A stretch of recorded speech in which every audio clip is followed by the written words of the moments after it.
So good afternoon, everyone. I think there might be some fresh faces in the audience, so I'll just say a few words again. My name is Greta Scharnweber. I'm the Associate Director of the Kevorkian Center for Near Eastern Studies, which is one of the co-hosts of this event, along with NYU Abu Dhabi, whose beautiful space you're sitting in right now. And most importantly, the AMCA Association, which is the Association, let's see if I can get this right, of the Modern Art of the Contemporary Arab World, Turkey, and Iran. Something like that. I needed my notes. At least I didn't go straight into Middle East, right? So thanks to all of those co-sponsors and the people who've worked on this conference. And we're not going to ask the panelists to come up to the table at first because then they can't see the PowerPoints. But let me turn things over to Nada Shabut, who's on the board of AMCA, and will be introducing the discussant. Thank you, Greta, and thank you all for coming back, and welcome for the new faces. I'm Nada Shabut, the founder and director of Association Modern Contemporary Art from the Arab World, Iran and Turkey, AMCA, much easier known as AMCA. The naming is a long history. And I'm happy to introduce the second panel, the construction of difference, that would be chaired with the discussant of Professor Randan Dutta from MIT, who's Associate Professor and Director of the History Theory and Criticism. I'll just turn it to you to introduce your panel. I've been meaning to add one note. With all the thanking that we did in the morning, we did not intentionally, but did not thank Salim Bahlouli, who is one of our the conference committee members, who's done a lot of work here, just because he's the only male we forget sometimes, It's a woman thing. So thank you. Salim's sitting there too.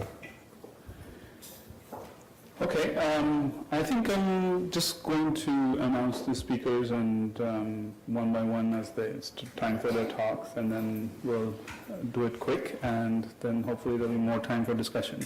So first paper is by Holiday Powers from Cornell University. She's going to speak on cosmopolitanism and the roots of Moroccan modernism, and she's doing her doctorate now at Cornell. Thank you, Arindam, and NYU and AMCA always for being such a valued intellectual home over these years.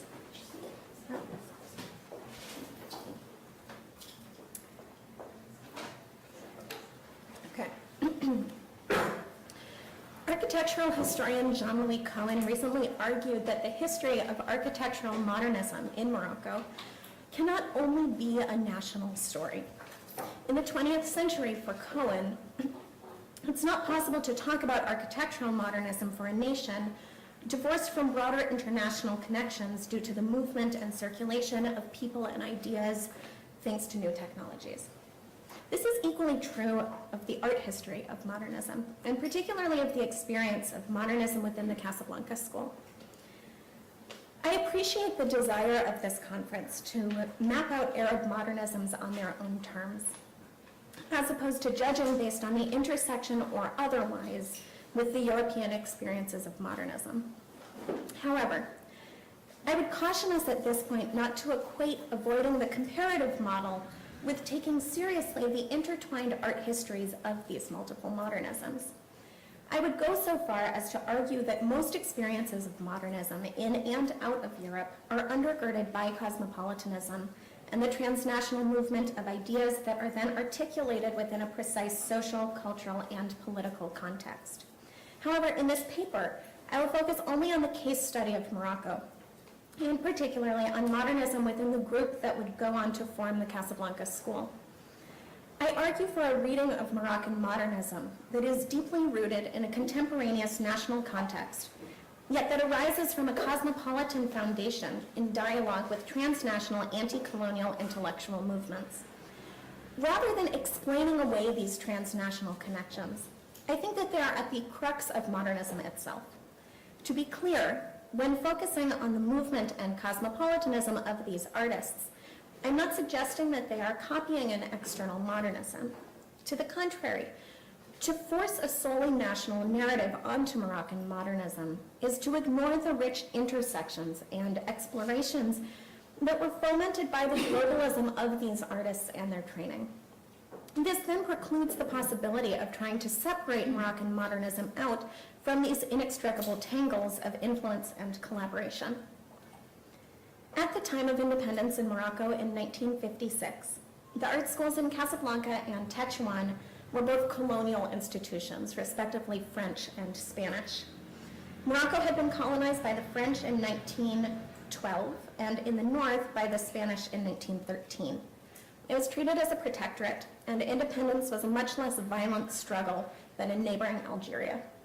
The École des Beaux-Arts in Casablanca, during the 12 years from 1962 to 1974, in which it was directed by Farid Belkahia, as well as the group of artists that corresponded to the school, has become known for advancing both a pedagogy and a personal artistic style that reflected a modernist engagement with post-colonial national culture.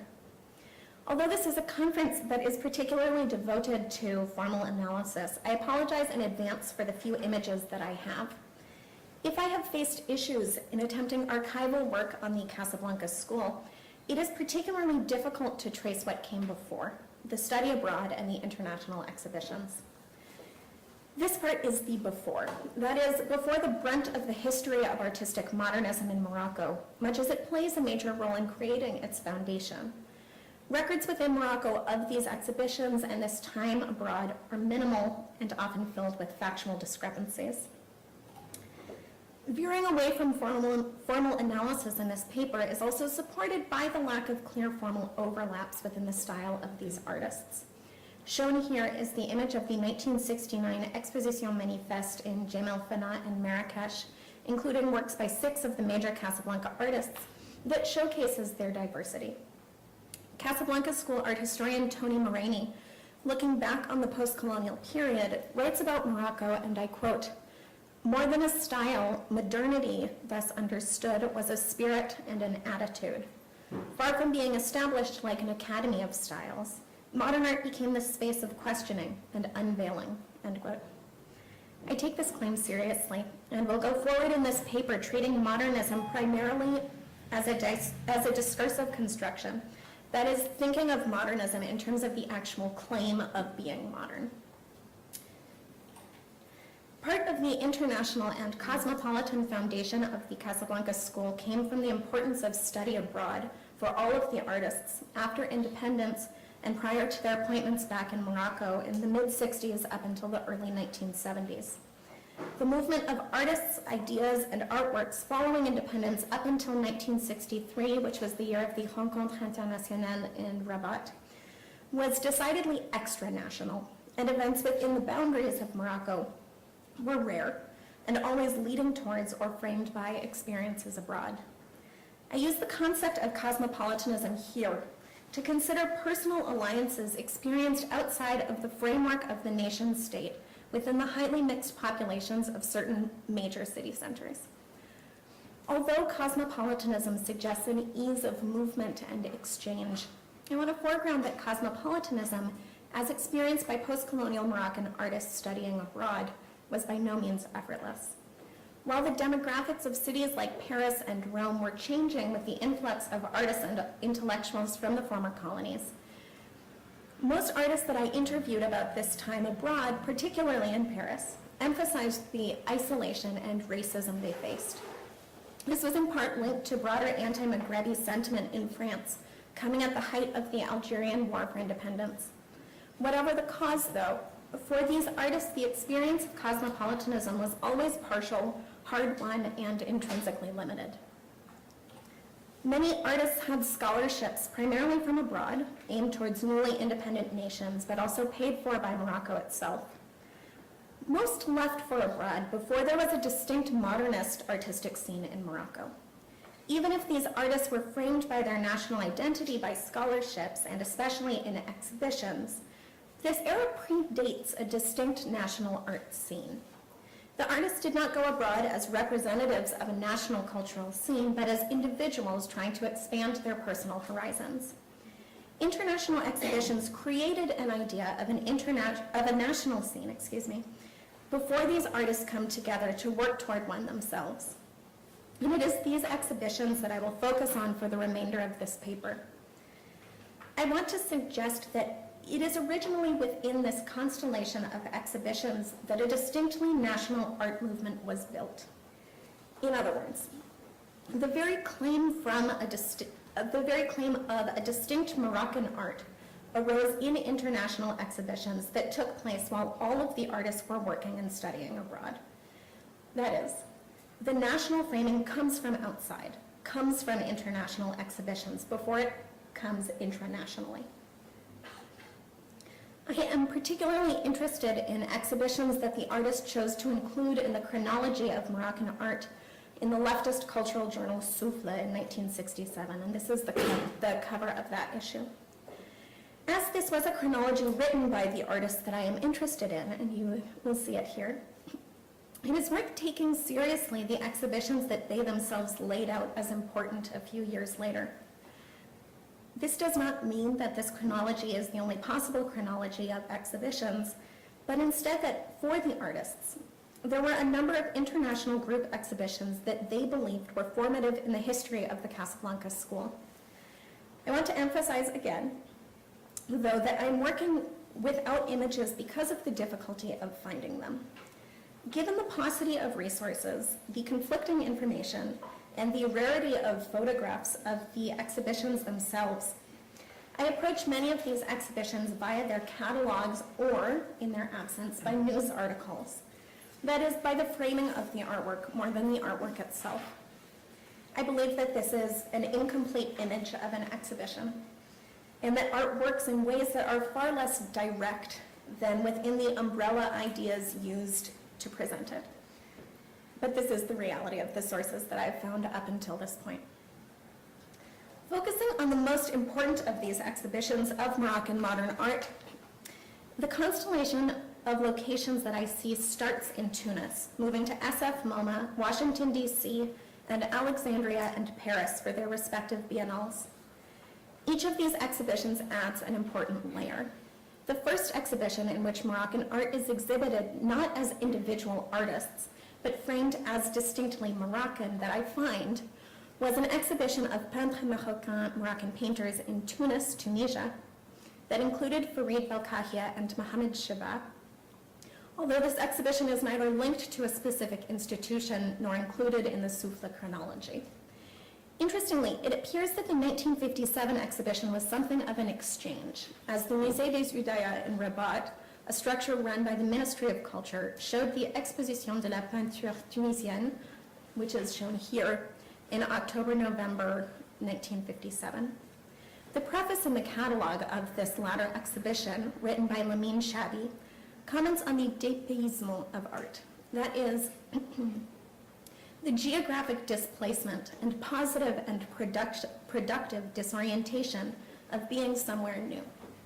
Chabi, the National Education Secretary of the Tunisian government, argues, and I quote here from this catalog, "We like to repeat that there are no borders in art.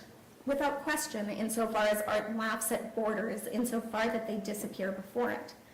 Not that it is not possible to be the art of this country more than of another. No one can deny the nationality of Greek statues or of Byzantine painting.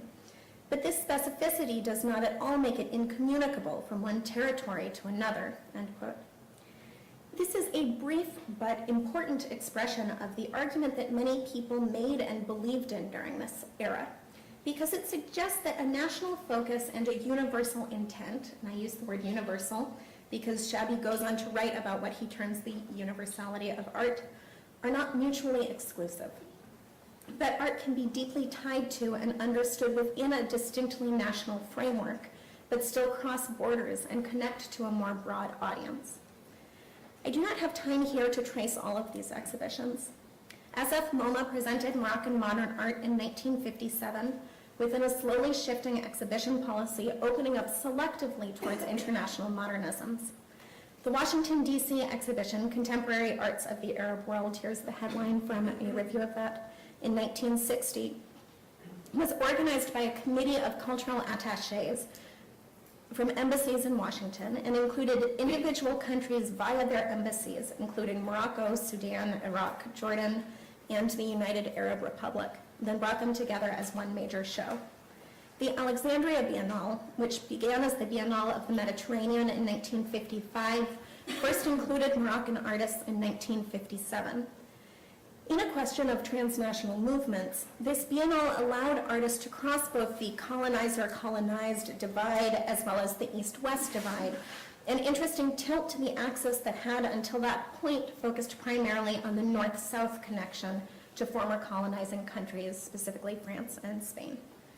The first Paris Biennale in 1959, called the Manifestation Biennale et Internationale des Jeunes Artistes, the biennial and international exhibition of young artists, focused not on a region, but on the idea of international youth. Each of the 40 countries that participated was invited to select their country's young artists.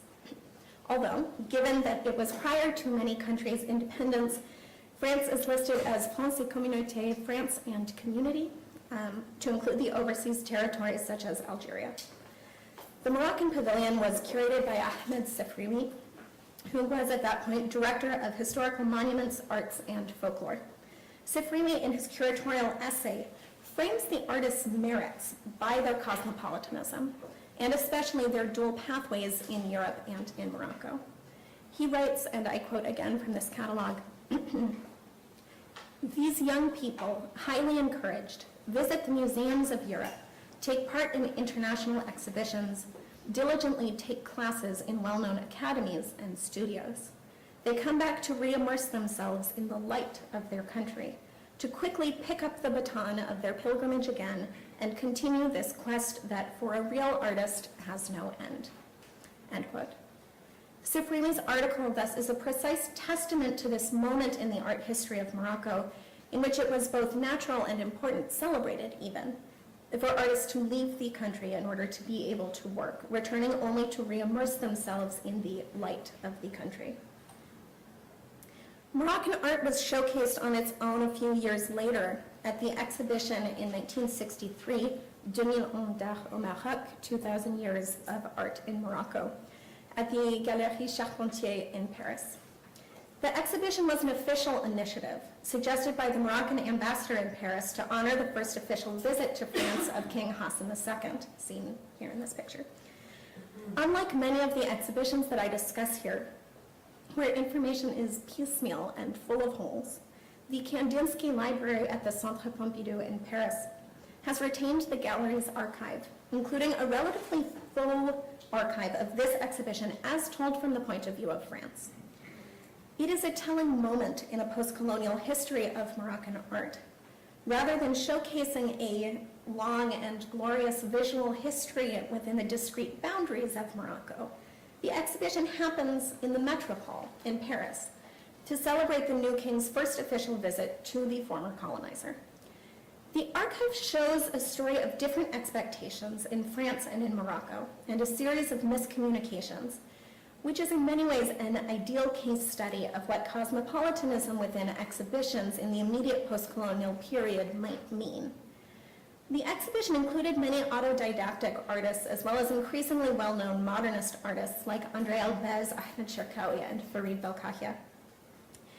The claims that these young artists were making about their own modernism were in some ways at odds with the modernism that the gallery was willing to show.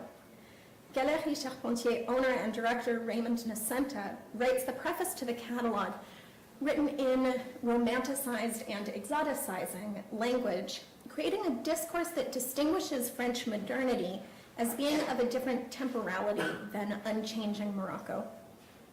Behind the scenes, in a telling example, Nascenta's collaborator Colette Duclouseau had gone alone to Morocco to visit museums and private collections.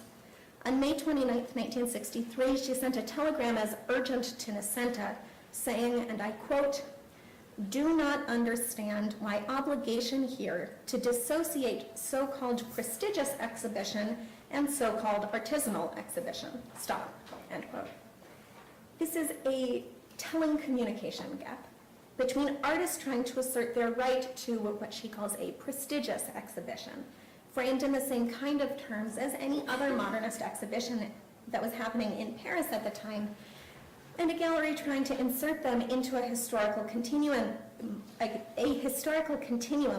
as an iteration of artisans.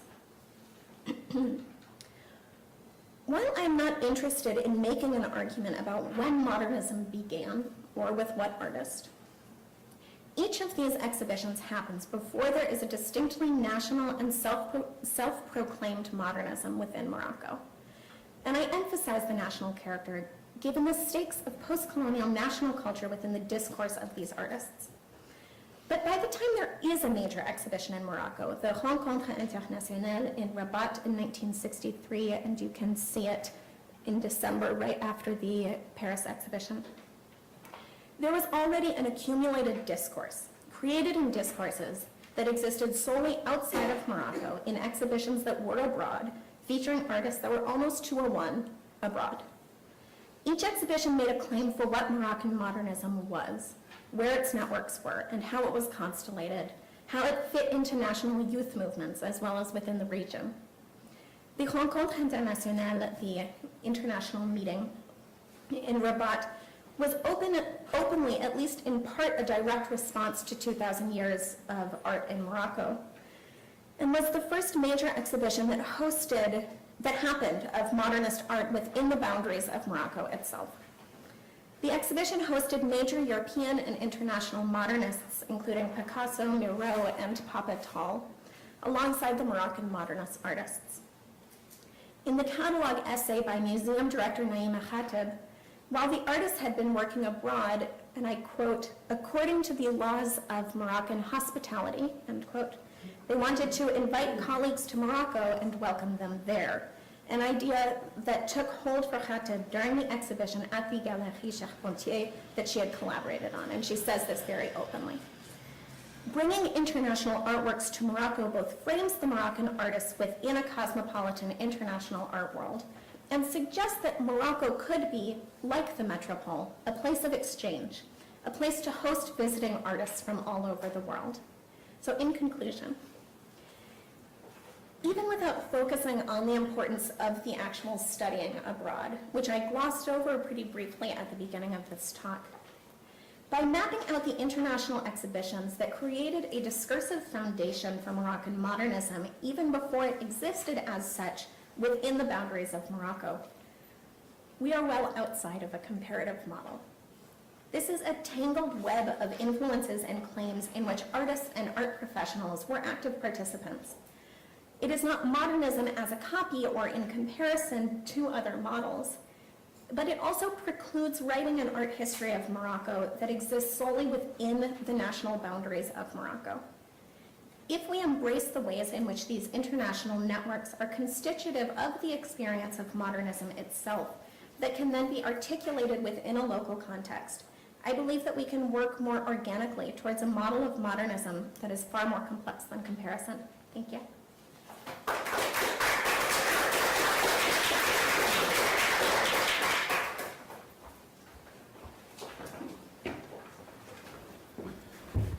Our next speaker is Nancy Demirbaş. She's doing her PhD at Princeton. Her talk is titled Architecture After Independence, Decolonization, Modernity, and the Search for Selfhood in Housing Projects of Tunisia, 1956 to 1970.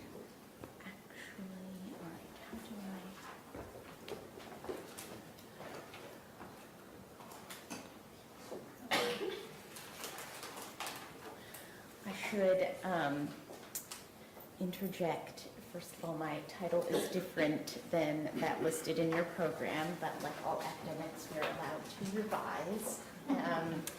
I want to thank the AMCA organizers for inviting me here today. It's a great privilege to be here. And I should say from the outset that many of the questions raised here remain unresolved for me. So I invite and encourage your critical feedback at the end. All right. In a campaign speech delivered on November 1st, 1959 at Metlawi, a phosphate mining village in southern Tunisia, President Habib Bourguiba addressed local workers, calling upon them to put trust in the newly formed nation-state government to improve their lot while deploring their living conditions in gourbies, or cave-like earth and brick structures. He says, quote, individual prosperity is dependent on collective prosperity. Individual leisure cannot be surrounded by collective misery. An enterprise cannot be successful unless its workers are satisfied with their lot. When an employer exploits his workers and destroys the results of their labor, the state is responsible for establishing order. I have told you of these governmental policies so that you might realize that the state upholds the interests of the working class. Its attention is given to the poor and to the weak. It gives them work, a just salary, a more noble life. But this noble life needs a healthy home too. It is unbelievable that a laborer works all his life hoping to build a tiny home, or that an employer accepts the services of a man for 10 or 20 years without helping him to live elsewhere than a gourbi. We have decided upon a project. Homes will be built and the cost will be shared by the beneficiary, the employer, and the state. The working man will have a healthy home, end quote. Bourguiba's political platform was clearly rooted in paternalistic promises to provide a more noble life and healthy home for these Tunisian workers and villagers. Such promises bolstered his claims to continue governing his fledgling nation-state. Between 1956 and 1970, these insalubrious gourbi-villes were systematically destroyed. For Bourguiba, the squalor of Tunisian workers' compounds went hand in hand with the fiscal exploitation of former colonial industries, mining companies, farms, etc. Efforts to modernize all aspects of the new nation state, including housing and urban development, entailed a simultaneous process of cleansing and housing and urban development, cleansing and eradicating poverty and its urban imprint. Yet, in its conception, modernity also necessitated economic self-reliance and conviction in political autonomy.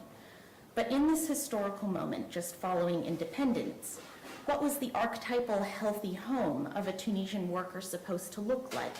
And how is it to be achieved architecturally? What exactly constituted this vision of Tunisian architectural modernity? And how did architects of the era attempt to execute this vision?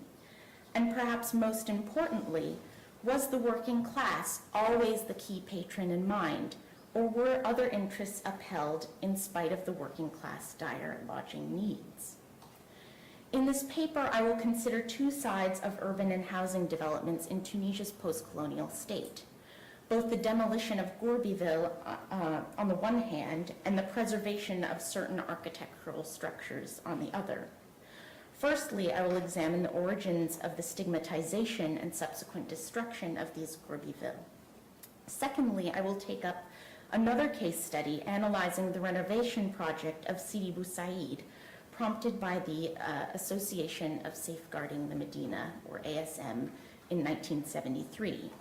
These two case studies and their material realities, which are in many ways foils for one another, highlight the ironies of a nationalist populist rhetoric in the post-colonial era.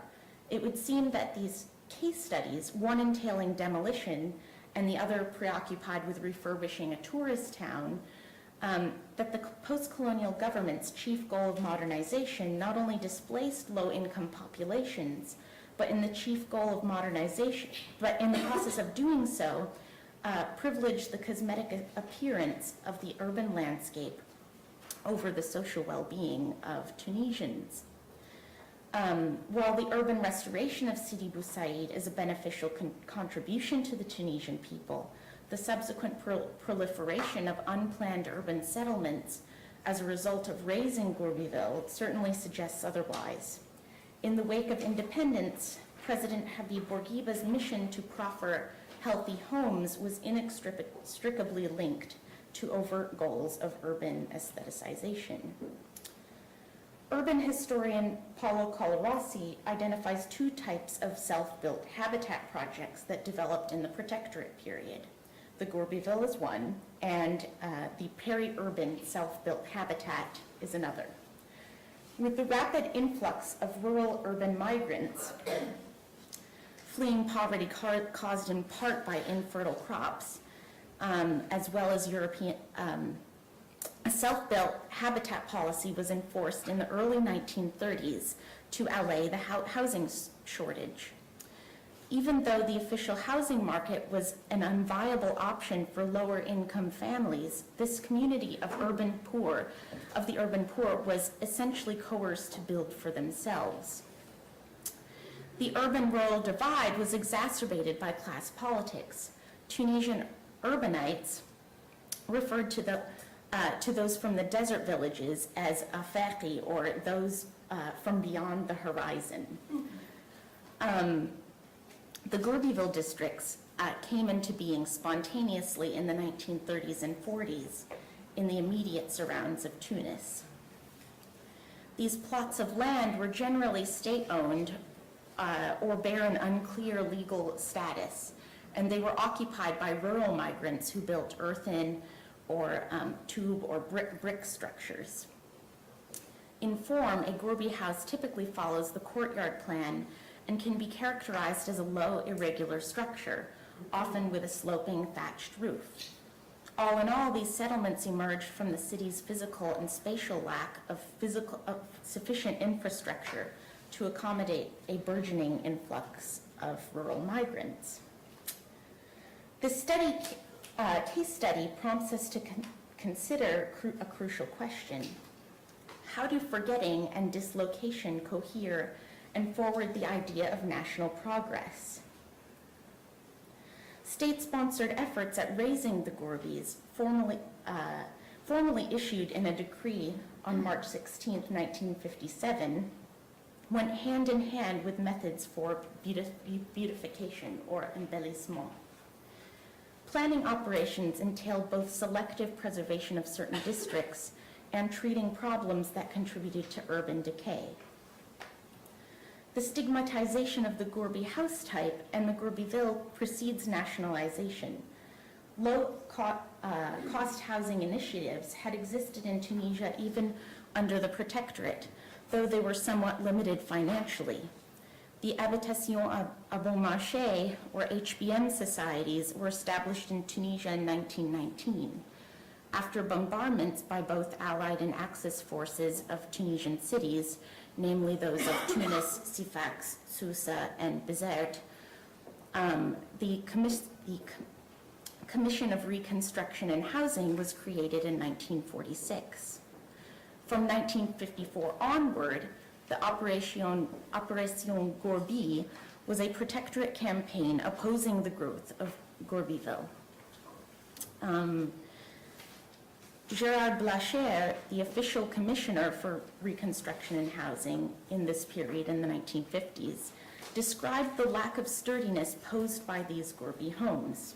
Quote, "The poorest part of the population has the habit, since they have given up their nomadic life, of providing cob walls or walls of dried stone in their dwellings, the roof being made of boughs, covered with a layer of clay, whitewashed with lime. If these buildings are rainproof and fairly cool in summer and warm in winter, they have, on the contrary, many disadvantages, apart from the considerable risk of fire. It should be remembered that these buildings have a single room, scantily separated by blankets, and the floor of beaten earth does not allow the interior of the house to be properly cleaned, and that the building is at the mercy of floods and even of a fairly strong stream." End quote. Bourguiba's ideological rhetoric of progress, which dominates his writings well into the 1960s, belies the more grim physical realities of displacement and dislocation.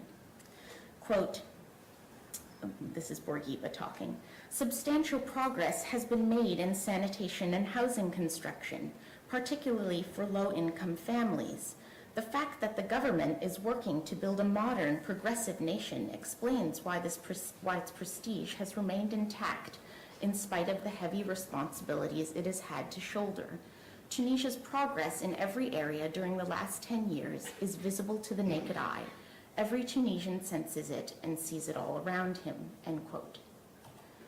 The realities of displacement and dislocation were far more grim. In 1956, nearly 100,000 people had migrated from rural regions to the outskirts of Tunis and lived in these spontaneously constructed Gourbivilles. Right here I'm showing you Jebel Ahmar, which was a former Gourbiville area, but this is basically how it looks today.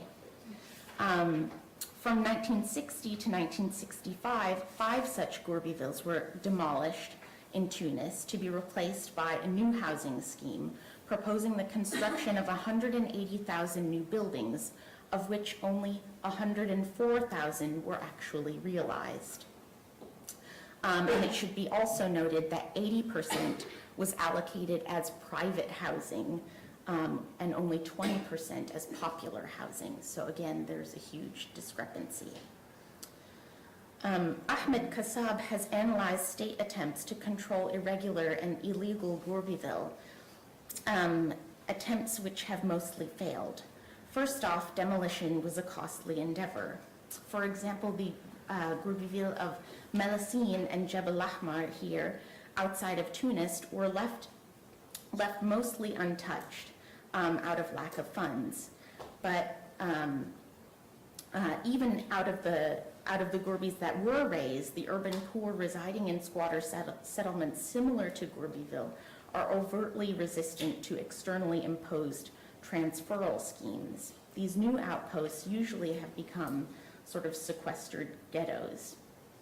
These dislocations of Tunisians continued well into the 1970s.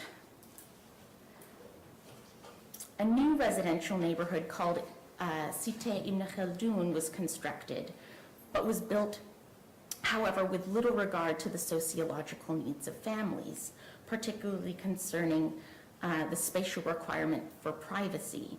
With the urbanized population of the entire country rising to nearly 60% in 1984, it became increasingly difficult for urban areas to support these burgeoning birth rates. The selectivity over which Gourbiville to leave alone versus those to demolish points to the unsettling discriminatory class politics at play in the post-colonial state. Bourguiba uses the language of insurgency to characterize the threat posed by the so-called slums and grottos to the state authority, calling upon, quote, the extraction of shady elements which at night, out of holes of slums and grottos of the hills of Sidi Rais Ali, operate in the capital, transgress the laws, disturb public order, and sustain a climate of insecurity, end quote. I then switch to my second case study. Renowned Islamic art historian Oleg Grabar highlights that the motivations underlying certain preservation schemes are directly linked to an array of technical, social, economic, ideological, and aesthetic concerns. Which monuments or constructions actually get preserved is determined by their historical import or social value, potential restoration cost, relevance for tourism, and urban mobility. The preservation of architectural patrimony is considered a means towards development and progress. The conservation of monumental heritage sites is part and parcel of Tunisia's cultural tourism industry and economic policy. Yet in post-independent Tunisia, what buildings or sites were preserved, for whom, and why? Without question, historic preservation is intrinsically bound up with collective memory. Saving and maintaining buildings not only permits the physical reconstruction of historical structures, but it also enables a certain reconstitution of the past. The ASM, pictured here, was introduced in 1967 to conduct surveys of the Medinas of Tunis, Sifax, and Kairouan. This phase, roughly between 1969 and 1975, Tunisian urban historian Jalal Abdelkafi marks as a period during which the country faced a crisis of national identity. The Ministry of Culture was given the task of crafting a national culture. But one case which presents a stark contrast to the demolitions of squatter Bidonville and Gourbiville is that of this conservation of the resort town of Sidi Bou Said, located on the Bay of Carthage to the northwest of Tunis. Taken up by the ASM in the 1970s, how are the politics of tradition and patrimony invoked by the state to serve not necessarily the people, but a touristic exhibition of the nation? Long prized as a quiet, serene seascape village, Sidi Bou Said has been known since the early 20th century as a zone touristique for its natural coastline beauty. But the city's urban structure shares patterns typical of most North African cities. For example, the Congregational Mosque and its adjacent souk occupy the focal points of the town, with its white residential districts mushrooming down the hill. Even in the early 20th century, the architectural integrity of the village was threatened by an increase in traffic to the area, in part due to the late 19th century construction of a railway linking Sidi Bou Said and La Marsa. So in 1915, a decree was passed outlining what and how architectural aspects, facades, public spaces, homes were to be preserved. Any additional ornament or color to be further implemented must accord with the traditional building customs and blend in with the existing built environment. You see in this slide the original decree published in the Journal Officiel. Into the Second World War, Sidi Bou Said maintained its reputation as a popular summer residence for the wealthy and more often than not foreign Tunis residents. In the 1940s, nearly 60% of the land was owned by Italians who developed small plots purchased from Frenchmen. In 1953, another decree was passed, prioritizing the preservation of small villages. By the 1960s, with the rise of mass tourism and subsequent erosion of the land beneath the village, this threat became all the more palpable. Retaining the spatial intimacy and these milieux de mémoire, or environments of memory in the city, became the core of this preservationist discourse. But after the project, which commenced in 1973, led jointly by the Tunisian government and UNESCO, the key architectural elements, the dome structures, vaults, archways, ironwork grills, were preserved so as to maintain the aesthetic appeal of the city. In 1980, the project won the Aga Khan Award for Architecture, lauded, quote, for the efforts over a long period of time by a community towards the conservation of their village, based on true understanding of the architectural values of the village. Legislation has been enacted controlling maintenance, expansion, and vehicular circulation, and the sense of a place has been kept. Sidi Bou Said has retained not only the picturesque quality of a village, but its very essence, end quote. In reality, the old public squares and narrow alleys were preserved so as to protect a former romantic urban landscape, very much in conflict with the circulation needs of the people. In their study of the rehabilitation of the Medina of Tunis and its resignification as a symbol for national identity, scholars Antoine Escher and Marianne Scheppers put forth that the tourism-oriented preservation has to, quote, guarantee that visiting the Medina also appeals to local residents and that its image does not become characterized by mass tourism. The Medina was not declared formally as a zone touristique, end quote. In the case of Tunis, or any other city for that matter, purely executed historic preservation does run the risk of rendering the revitalized urban landscape into a museumified zone, or worse, a cultural ghetto. And to conclude, I'll conclude with one last statement from Bourguiba. In Tunis, in November 6, 1959, Bourguiba proclaimed the importance of laying one's foundations through the literal metaphor of nation building before a crowd of supporters. Quote, "So far we have merely laid the foundations of our young independent state. The neo-Desturians have laid these foundations. Now we must build the walls and the different stories. Our edifice must be as lofty as possible.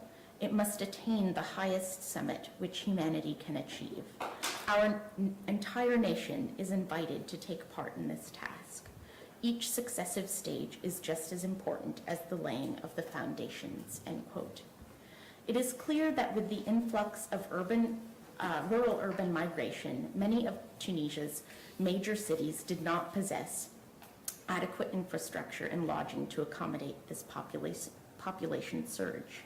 However, the foils of the Gourbeville demolition, which resulted in thousands of homeless Tunisians, and the conservation of Sidi Bou Said, a quaint resort village, would suggest that the Bourguibist government's motivations were not always led by the people's urban or spatial needs, but instead in a conflation of modernization and aestheticization by a desire to beautify the Tunisian cityscape. I also would like to thank the organizers for having me here. It's a great honor and pleasure to present my research here. And because it's my birthday tomorrow, it's also a great present. So thank you very much. My paper today will focus on the artistic concept of Khalif Hafez. How his artworks can be described as ornamental, and what this has to do with the concept of transdifference, I hope now to demonstrate. In a recent interview, Egyptian artist Khalid Hafez asserted that the aim of his artistic strategy lies in transcending radical binary concepts and having a deconstructive look at conceptual models of difference. He strongly theorizes his own artistic concept and thereby encourages the viewer to detect the potential meaning of the respective work. At the same time, his artworks possesses a very seductive aesthetic appearance due to a complex process of multi-layered color application that require time and distinct technical skills. In this regard, Hafez strongly emphasizes that the technique is as important as the concept for his artistic strategy in order to create an accessible narrative. Khalid Hafez is well known for his large, colorful canvas paintings that combine ancient Egyptian figures and other cultural symbols that arose from an artistic heritage with today's images of a globalized consumer world. As you can see in this detail of a larger painting that shows an amalgamation of ancient Egyptian god Anubis and comic hero Batman. Or here, the same Batman Anubis in a profile view. Referring to the emphasis on Egyptian identity, Hafez's artistic strategy not only raises questions about the role of artists in artworks in contemporary Egypt, but furthermore stresses the necessity of appropriate methodological approaches in order to analyze current Egyptian art concepts and understand their multi-layered meaning. Two problematic issues emerge within this context. On the one hand, there is an insufficient tendency to evaluate these artistic practices according to a Western-driven universal model of modernism, and on the other hand, to measure the contemporary artworks as merely current reflections of political and social struggles such as the so-called Arab Spring, without taking into account the respective historical context and own perception of modernity. Neglecting the role played by local modern artists in the social and political transformations from the beginning of the 20th century also create a lack of understanding when referring to contemporary Egyptian art concepts. This paper presents a case study of Khalid Hafez's painting oeuvre that forms one chapter of my dissertation that I'm currently working on. My PhD project deals with ornamental patterns and their functions and meanings within the contemporary Egyptian art discourse. Structural patterns, such as geometrical, floral, or calligraphical forms, together with repetitive symbolic icons, constantly appear in contemporary Egyptian art. These ornaments arose from a traditional art heritage loaded with different significances and symbolism. My aim is to decode their meanings, but also to analyze how these patterns are artistically transformed and reflected within a contemporary global context in order to carry statements that refer to current events. I therefore favor a very broad definition of the term ornament, which stresses the discursive strategies that appear through the use of ornamental structures. In this definition, the ornament stands for a structural system that has specific formal characteristics and potentially subversive meanings. It is just no beautification or decoration. As I already mentioned, one can formally determine 3 types of ornamental strategies in contemporary Egyptian art. Besides transformed geometrical or organic ornamental forms, as well as abstract graphical structures that are related to ornaments due to their affinities to arabesque forms and their linear dynamic characteristics, I also consider repetition as an ornamental strategy, because the repetitive use of symbols and icons tends toward ornamental patterns and evoke an ornamental aesthetics. It critically engages their formal meaning and reflects their status in contemporary social contexts. As I will demonstrate, the artistic strategy in the oeuvre of Khaled Hafez is strongly based on repetitive symbols and icons. However, at first, I will introduce and contextualize this artistic concept. Starting his career in medicine, where he graduated with his master's degree in dermatology in 1992, Khaled Hafez simultaneously following the evening classes of the Faculty of Fine Arts in Cairo. At first he moved into abstract painting, but soon turned to figurative and collage technique, as well as video and installation art, in order to challenge the notion of identity depending on the relative medium. In my paper, as I said, I will focus on the painting of one. Hafez started to explore the multi-layered image circulation of the globalized world during his Fulbright Fellowship at the Pennsylvania Academy of Fine Art in 2005, by challenging the visual difference between icons of contemporary popular culture and inherited symbols of a pharaonic past. Looking at a small stone model of Anubis and a Warner Brothers model of Batman, he discovered that both figures are identical from the front view and from the back view. They differ only in the profile view, whereas the drawn-out muscle of checker-headed Anubis becomes visible. By doing so, Hafez points to the astonishing affinities between different kinds of images, which at first sight do not seem to have a connection. The hybrid art form of Batman Anubis is further intensified through the collage technique that attaches the heads of both figures on well-built bodies cut out from glossy bodybuilder magazines. Hafez digitally reworks the cutouts and manually integrates them into the canvas in order to create a symbolic narrative. The artistic concept thereby examines the idealization and idealization of the human body in creating ageless superheroes. According to Hafez, both epochs and the notions of superheroes, as well as ideas, faiths, and beliefs, have been constantly combined in a continuous cultural recycling. As Jessica Vinegar states, this artistic strategy therefore breaks the barriers between diverse dichotomies such as traditional versus modern, local versus global, secular versus sacred, and so forth, in order to debate their synthesis and development into universal and global symbols. The surface of the canvas mostly displays a bright color palette and corresponds to the flat and graphic surface of ancient Egyptian tomb walls. The narratives of the paintings are thus created by using the rules of ancient Egyptian painting with flat graphic surfaces and human forms striding across rigid registers.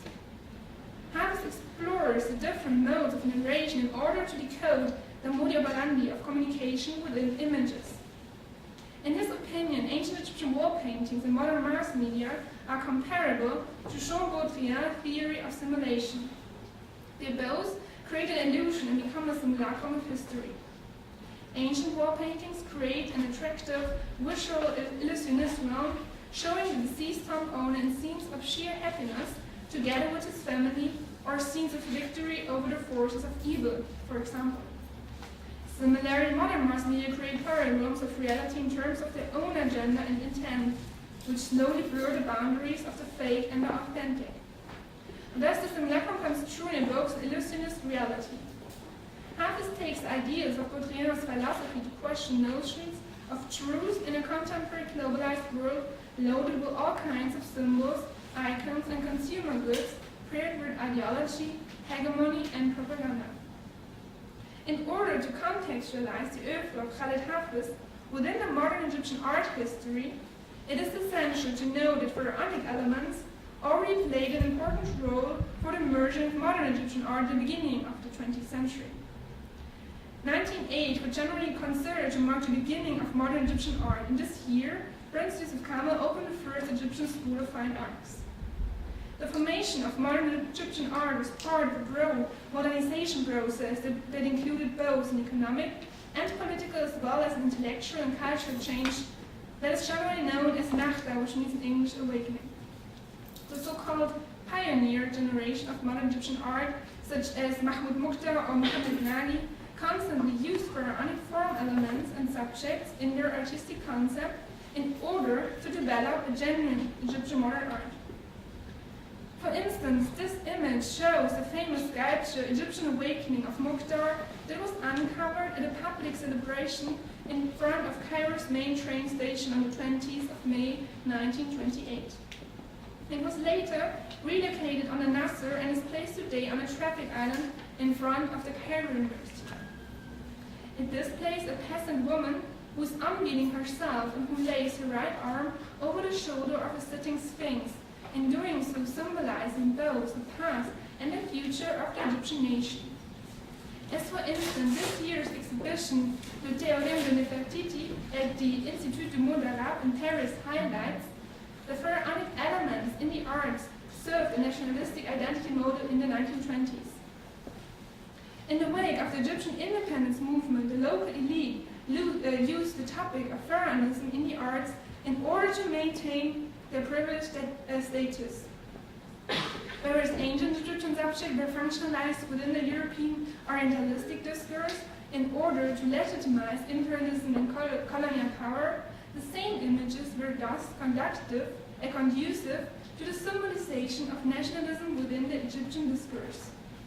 The same artistic form was appropriated, recontextualized, and got a new meaning which fits into a broader pattern that serves an ideological propaganda. Keeping this in mind, the artistic concept of Khaled Hafiz provides a subversive potential. By using pharaonic elements in his artistic strategy, Hafiz therefore not only points to the visual propaganda of ancient Egyptian wall paintings and compares them with the current globalized imagery, but also critically refers to the modern Egyptian context. He thereby works with an ironic strategy that creates a distance from the subject. Hence, at first sight, the artwork looked very humorous and cheerful, but at a second sight provoke a critical reflection of taken for granted images that are based on binary concepts. Although Hafiz began his artistic experiment of intermingling diverse kinds of icons with the already mentioned Batman Anubis, the symbol or emblem of ancient Egyptian goddess Hathor, often represented as a cow, becomes more important in his recent works, especially after political uprisings in 2011. In ancient Egyptian mythology, Hathor personifies the principles of joy, motherhood, and love. In Hafiz's opinion, Hathor is a nourishing deity who even sacrificed her own flesh for people to eat and live. In this recent art series, Hafiz uses the iconography of a fashion model cut out from classy fashion magazines, digitally reworked and combined with the crown of ancient Egyptian goddess Hathor in order to once again create a hybrid symbolism with a figure of Hathor as an indirect reference to Egypt. This appropriation of the ancient goddess Hathor as a symbol for the Egyptian state as a caring mother country already appeared in earlier modern Egyptian artworks, such as in the painting The Charter from 1962 by the prominent artist Abdelhadi Ghassan. The painting that shows a peasant woman with a Hathor crown holding the national charter of Gamal Abdel Nasser in her hand was often described as affirmative visualization of Nasser's political approaches and therefore as socialist political art. However, the painting contains a set of hints that permits a more subversive reading. For instance, as Amira Sonbo argues, the green face of the peasant woman can stand for the agricultural wealth of the Nile Valley, but it can also symbolically represent sickness. Next to the dark green face, the light green and almost grey color of the toes catches one eye, referring to death and thereby associating the national charter with the ancient Book of the Dead, a corpus of spells designed to help the deceased with the several periods of the afterlife as the ancient Egyptian imagined it. Accordingly, the painting can imply a subversive critique of the political regime and the social context at the time. Thus, the artistic concept evokes an ambivalent structure that eludes one single interpretation and instead contains an ambiguous meaning. Khaled Hafiz's painting Moving Forward by the Day also includes a multi-layered meaning. The title of the artwork is strongly reminiscent of the title of the Book of the Dead that begins with this quotation. Similarly, the sniper and military motifs that frequently appear in Hafiz's paintings pick up on the death topic. He already referred to these themes before the Egyptian uprising in 2011, giving his artistic concept the notion of prevision in regard to the role of Egyptian military forces within the political transition process. However, they can also contain a collateral meaning. Looking close at the painting, one recognizes text fragments that appear under next to the layers of paint. In this painting, Hafiz uses pieces of newspapers and journals next to photojournalistic and advertising imagery in order to provide a significant addition to the medium and its meaning and aesthetic. In this way, fragments of newspapers serve as sources of information, in much the same way ancient Egyptian wall paintings serve as a form of delivering information. Their technique contained a layout of visual elements to create a flat, graphic, and kinetic narrative that Hafiz adopts in his paintings. He links this form of narration to the function of modern comic strip and comic superheroes such as Batman and Catwoman.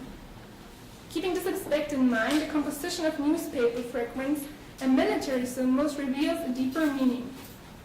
Dealing with the function and narration of different kinds of media, Hafiz criticizes media-released images and discourses of propaganda and ideology that intend conflict, revolution over dialogue. However, the alienation, transformation, and distance that characterize the art concept can also be read as an artistic strategy to undermine one single interpretation and to evoke an ambiguous meaning. In this context, the artistic appropriation of repetitive elements plays an important role for the different dimensions of meaning. Due to their linear string and repetition, the transformed symbols are increasingly desemantized, that is, detracted from the original meaning. They virtually become an ornament. Hence, one can speak about a strategy of ornamentalization. This means that the respective connotations and meanings are critically reflected and challenged. The dichotomies as raised by the comparison of Batman and Anubis, such as modern versus traditional, global versus local, and secular versus sacred, are therefore successively undermined. Hafiz describes this as an anti-difference that critically reflects these dichotomies. There seem to be affinities with the relatively new concept of transdifference that was concretized by the cultural scholars Helmrecht Breining and Klaus Lösch. It is positioned within the post-colonial context as an alternative model to transcultural and hybridity concepts. The concept of transdifference is defined as follows, I will quote. Thinking in terms of transdifference may be motivated by a deeply felt dissatisfaction with the reductiveness of binarism coupled with a longing for the overcoming of binary thinking. Transdifference denotes all that which resists the construction of meaning based on an exclusionary and conclusional binary model. While there can be no transdifference without difference, transdifference does not mean indifference. The term refers to whatever runs through the line of demarcation drawn by binary difference. It does not do away with the originary binary inscription of difference, but rather causes it to oscillate. Hafer's artistic strategy invites the viewer to reflect on the constructedness of binary thinking. At the same time, the ambivalent characteristic of the repetitive structures becomes obvious. Hafer's concept creates a kind of interface between a form which were at first perceived euphemistically and the later deferred ascertainment of the hidden inside meaning. The ambiguity decelerates the process of understanding the potential meaning and induces a moment of reflection. The artworks therefore do not intend one single meaning that the viewer is able to decode, but rather challenge the potential of meaning itself. So the artistic strategy raises questions about the relevance of symbols and of the meaning of symbols and icons in the current globalized world that arose from a collective memory. It works consciously with different perception levels in which the central emanation of the presented form variation plays an essential role. It is thus not about offensive political expressions, but rather about the subtle, subversive potential of repetitive structures which causes the common patterns of perception to oscillate. In this way, the concept of transdifference could serve as an ideal framework for thinking beyond binary models of Western-driven modernity. Thank you.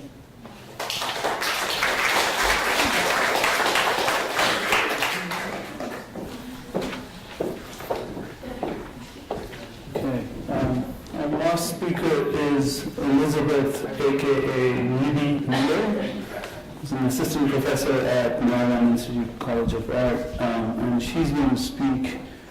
Her topic is Nation and Difference in Early 20th Century Egyptian Art. Thank you for the introduction. I have the dubious honor of being the last speaker of the day, so I hope you'll bear with me for another 20 minutes.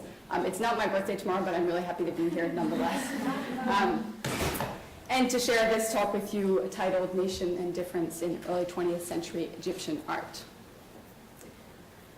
This panel is titled Construction of Difference, and for my paper, the title Construction of Sameness might actually be more applicable, so that might be something to keep in mind. The recurring narrative of the emergence of modern Egyptian art in the first half of the 20th century is predicated on our acceptance of a familiar paradox, the paradox that underlies this whole conference. Modern art is, on the one hand, an expression of Egyptian national identity, yet its forms are also in part derived from a European tradition. As art historians, we're not alone in facing this quandary. Colonial and post-colonial modernism is intimately linked to the colonial and post-colonial nation. Theorists concerned with these notoriously slippery objects of inquiry seem to be forever stuck in the purgatory, maybe purgatory is too strong a word, between the modularity of the modern nation as defined in its most canonical form by Benedict Anderson and the nation as a site for the realization of difference as defined by Partha Chatterjee. In this paper, I suggest that what's sorely lacking is, is to relocate the notion of difference, turning our attention away from the binary of likeness and difference from European art towards the more interesting question of difference within the Egyptian art world. I argue that it's precisely this difference within that holds the potential to move us beyond the impasse of comparison. Our acceptance of this likeness-difference binary relies on the assumption that there is in fact such a thing as a cohesive and homogeneous society or community. And when we turn our attention to the difference within, this familiar binary begins to break down. To address the difference within the Egyptian art world, I borrow a distinction from Timothy Mitchell's essay, Heritage and Violence, between what he calls the pedagogical and the performative narratives of the nation. Mitchell productively adapts these terms from Homi Bhabha's essay, Dissemination, to explain the interplay between neat, unproblematic stories of national cohesiveness on one hand, or what he calls the pedagogical, and the negotiation of difference that lies at the center of the making of these neat stories, or the performative on the other. In Mitchell's words, the pedagogical is quote, the history of nationalism as it is conventionally written, while performative is, quote, the political process of making the nation, end quote.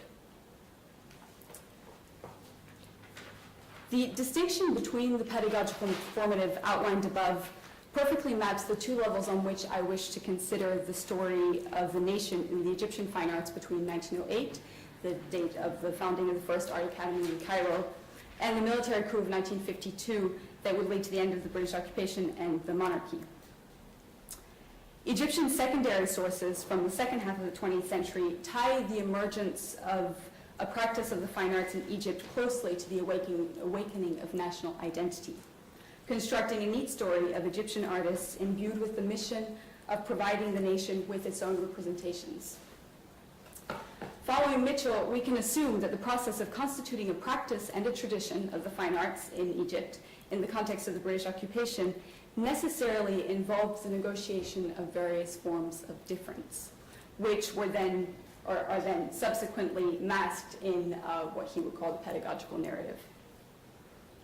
The use of his vocabulary here is as much a question of method as one of theory. Understanding the constitution of a national narrative as a double movement comprised of the pedagogical and performative allows us to account for and benefit from the existence of an available literature and canon, rather than dismissing these accounts as false or exceedingly nationalistic. An analysis of the meaning implicit in the pedagogical version of events at a particular juncture in history tells us much both about events as they played out in their own historical moment and about the moment of writing. The pedagogical narrative can be used as a starting point. And this brings me back to my comment on method. The parts of the story that don't make sense in these familiar narratives then become what defines our research questions. In the rest of this chapter, I'm going to examine one form of difference that was central to the Egyptian art world in the first half of the 20th century and that has subsequently been written out of the story, that of national identity. So difference in national identity. The canon of modern or Egyptian fine arts in the first half of the 20th century consists primarily of 4 artists, and there's at least one image that you've already seen here today, with occasional appearances by 2 more. These 4 ruwad or pioneers of modern Egyptian art are by name Mahmoud Mukhtar, Rahib Ayed, Muhammad Nagy, and Mahmoud Said. The 2 others who make occasional appearances are Yusuf Kamil and Ahmed Sotri. Egyptian sources from the second half of the 20th century by authors such as, for example, Muhammad Siqi al-Gabakhangi and Badruddin Abu Khazi portray this generation of highly gifted individuals as emerging suddenly as mature artists around 1910, fully equipped to provide the nation with its visual representations. There's little variation in these secondary sources, and museum displays in Egypt tend to confirm this roster. In all these accounts, the aforementioned artists, seen as the heroes of an emergent Egyptian modernism, seem to function in a vacuum. Institutions, exhibitions, and events are described in accounts written during the second half of the century as grand and important, yet if we're to believe that the cast of characters was as small as that listed above and that you see here on this slide, these events must have been strangely lacking in artists and a public.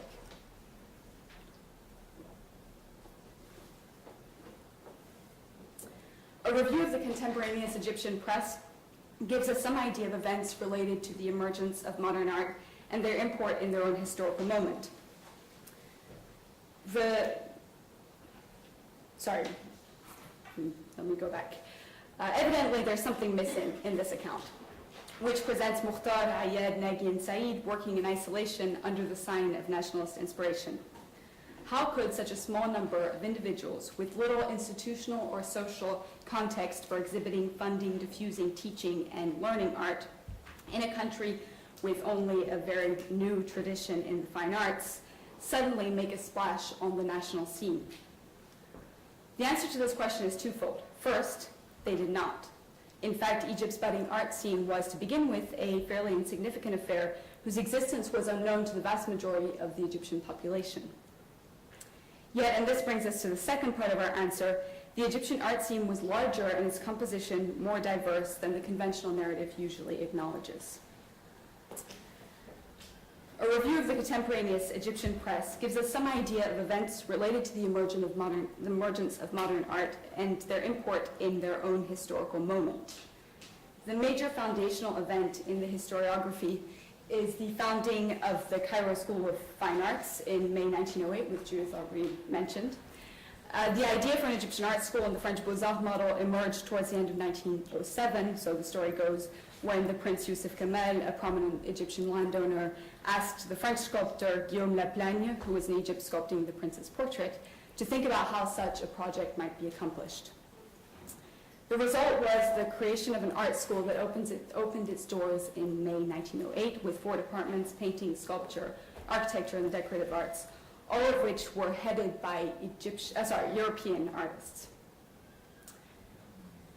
The account written by Raghib Ayed, one of our aforementioned pioneers, on the occasion of the school's 50th anniversary in 1958 is quite typical of the way that the event is portrayed in the Egyptian historiography, and this is a drawing from that publication by Raghib Ayed. Quote, this is Ayed speaking. The sudden news of the founding of an art school provoked a tremendous reaction in student circles and spread rapidly among them. And groups of them from all over came forward, erupting like an impetuous torrent around the newly emerging institution. And it was only a matter of days before the number of registered students reached 400. End quote. This supposedly major event is absent from the contemporaneous Egyptian press.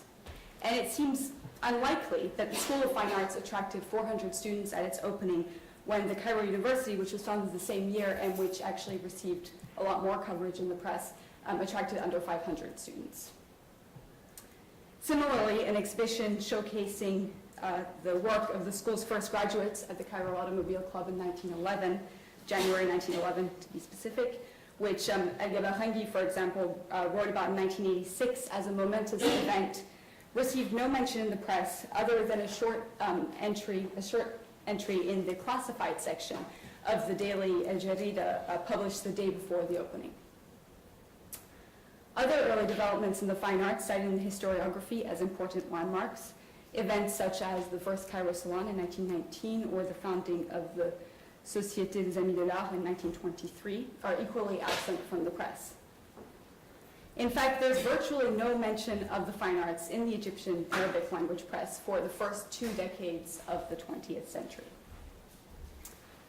From 1920, Mahmoud Mukhtar became something of a national celebrity, and throughout the decade, what sporadic press coverage of the fine arts existed was related to him, and so you have this once again. A number of scholars have analyzed the extensive press coverage that his public monument to the Egyptian nation, Nahdat Misr, or Egypt's Awakening, from 1920 until it was finally unveiled in 1928.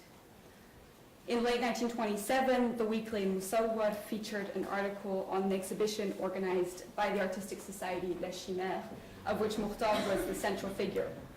Likewise, the only references to the visual arts in the daily El Ahram for 1930 were 2 short front-page articles, again on Mukhtar.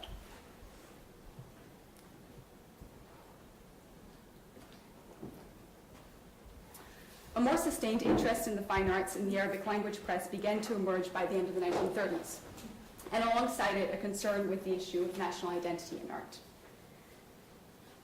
In 1937, an article in El Hilal about the Egyptian pavilion at the Paris World's Fair featured a picture of a mural by Nagy and a bust by Mukhtar.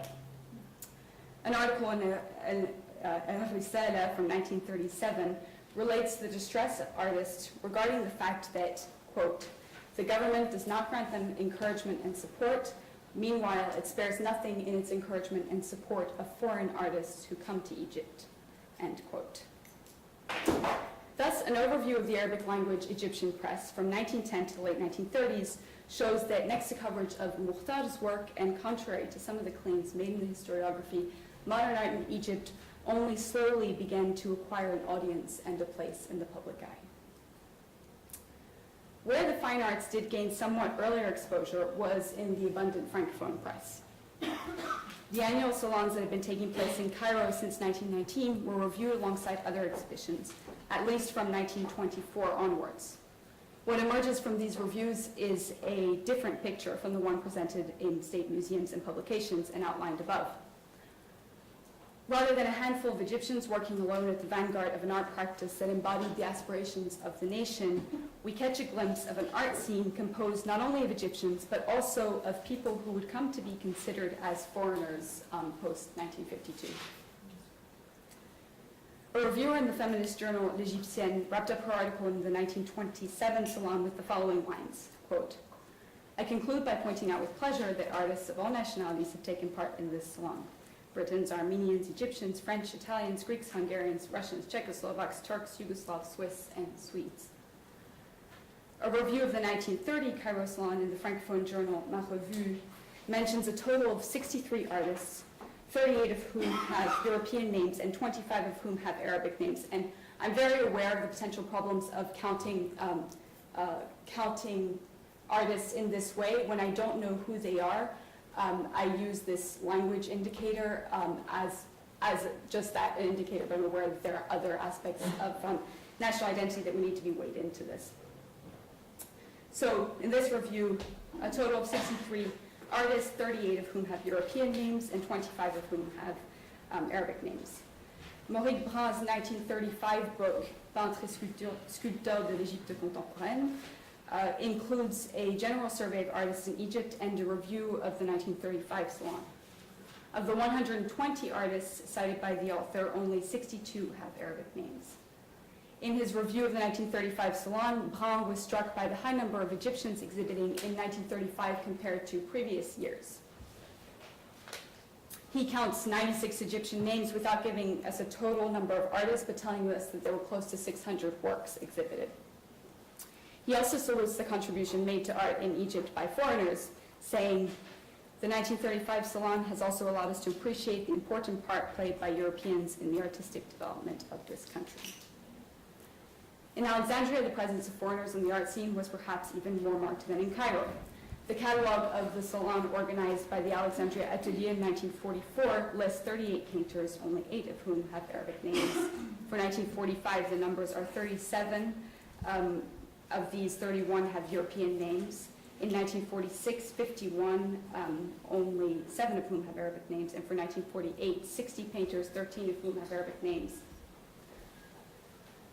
The Francophone critic Aimé Hazard's La peinture moderne en Égypte, which you see at the cover of one portion here, which was published in increments in the 1950s and as a whole in 1961, marks a moment of transition.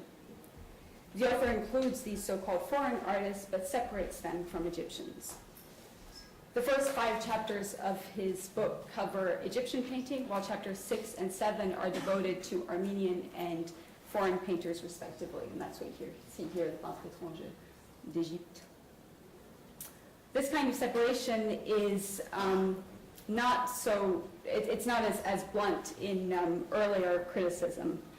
And in subsequent accounts, foreign artists would all but disappear from these accounts, making only the briefest appearances as teachers of Egyptian artists. In these accounts, Mukhtar, Nagi, Ayed, and Said, the Egyptian pioneers, valiantly fight for the causes of art and nation, simultaneously taking on European influence in the arts to gain control of the fledgling institutions of the Egyptian art world, and British political domination to achieve independence from the foreign occupier. There was then more writing on art in French in Egypt than there was in Arabic. And it's clear from the numbers presented above that fully identifying and being identified as Egyptian was not a prerequisite for participation in the Egyptian art scene during the first half of the 20th century. We might very well argue that a history of Egyptian modernism need only take into account those artists who engaged with a sense of Egyptian collective identity and shared in this sense of collective Egyptian identity. However, if we do adopt that stance, our understanding, or even if we do adopt that stance, our understanding of their production would be greatly enhanced by more careful attention to the constitution of the art world in which they functioned.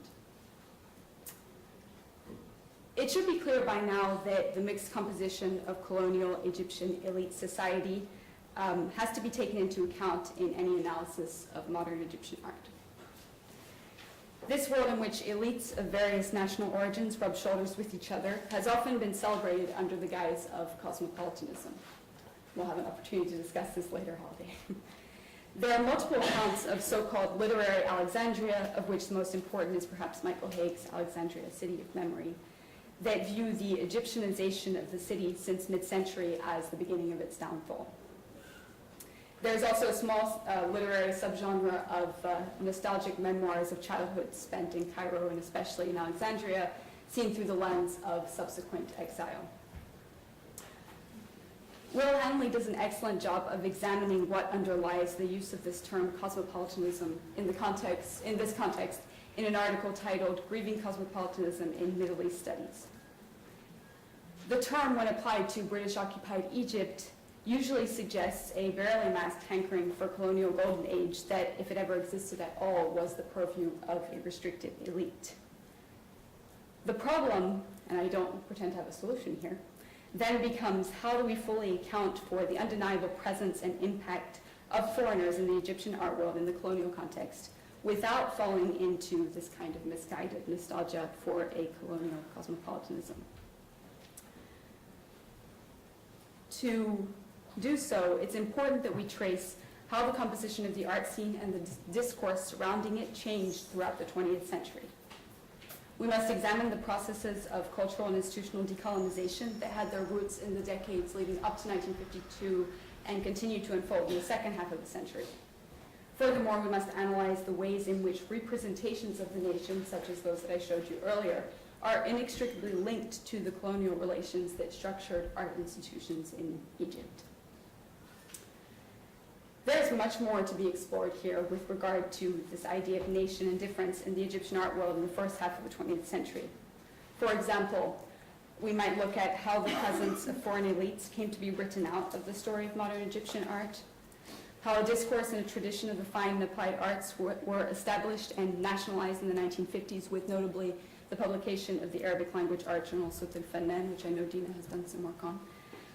And how the interplay between Egyptian and other national identities was negotiated in paintings produced by the Egyptian pioneers and by those they frequented in salons and studios.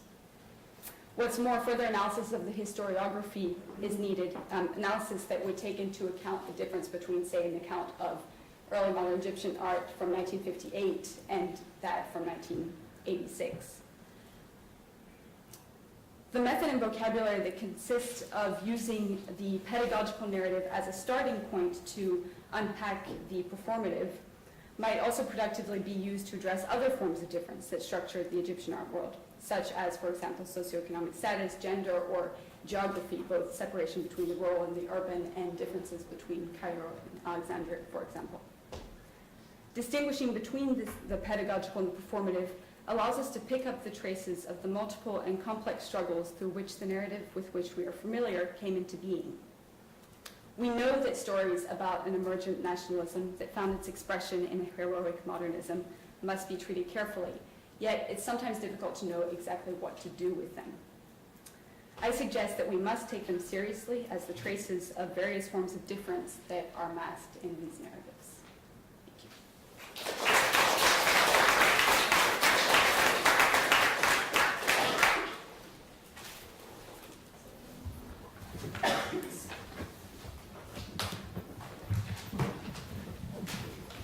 Hello, everybody. I think before starting,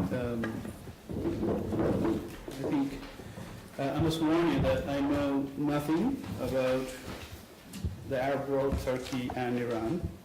And if it's sort of, I don't think it will be consolation for you to learn that the other conference I was asked to be a respondent on was Korea and modernism. So I seem to have acquired this reputation for being this freelancing, cosmopolitan type of things to say about nothing in particular. But that's but anyway, I find myself here, so apologies if what I have to say has very little import on your quite substantial set of preoccupations intellectually and academically. I mean, I've been sort of watching since the morning, and I see that there's obviously yet again and ongoing, and seen this in the earlier AMCA conferences, this attempt to get beyond the binary yet being stuck in the binary, right? I mean, we seem to, it's sort of a repetition compulsion of some kind that we somehow, it's like an itch that you can't scratch, that we all seem to be stuck in. And I found, in some ways, at least 3 of the papers in our panel today, this afternoon, attempt to take that on. I think Libby and Holliday's papers almost mirror each other in terms of the sociology of the artist, if you like. You're not being, both of them sort of apologize for not doing the good old art history thing, which Kirsten, was right in sort of, why can't we be art historians? But I think in this case, it's, in the 2 cases, it's sort of valid in the sense that they're looking at the institutional locus from where art can be attributed as belonging to such and such a place. And in that sense, both of them, in sort of mirroring accounts, in the case of Morocco, you find out that before there's the emergence of the nation, you have these sort of itinerant artists who seem to travel, go to the metropole to learn and acquire a different kind of currency.